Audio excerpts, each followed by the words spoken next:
Tina-transfer na guys yung ating nahuli for 16 days natin sa laot. For about 500 tons yan guys sa 16 days namin.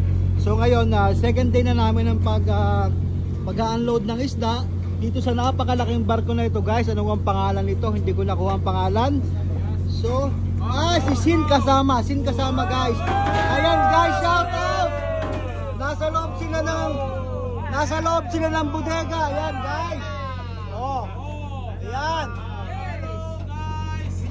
Masaya na sila guys na makita sila sa video. Share, like, comment, subscribe sa Simangang Isda. Ayan, naghahangon ng isda ang ating mga kasamahan. Yes. Ganyan ka-energetic ang ating mga kasamahan dito guys. Pag nakakakita sila ng cellphone, lalo na paghawak ng Simangang Isda. Ayan. Guys, ganyan kasaya kasi alam nila makakasama sila sa vlogs. Hindi na makita yung mga pagmumukha ng mga ito. Ayan, magandang umaga sa lahat. Good vibes. Yes. Ayan, maubos na yung laman ng storage natin. Susunod tayo ay bodega na. Ayan guys. Ang laki-laki ng ating barkong pinagsasalinan guys, si Sin kasama. Ayan.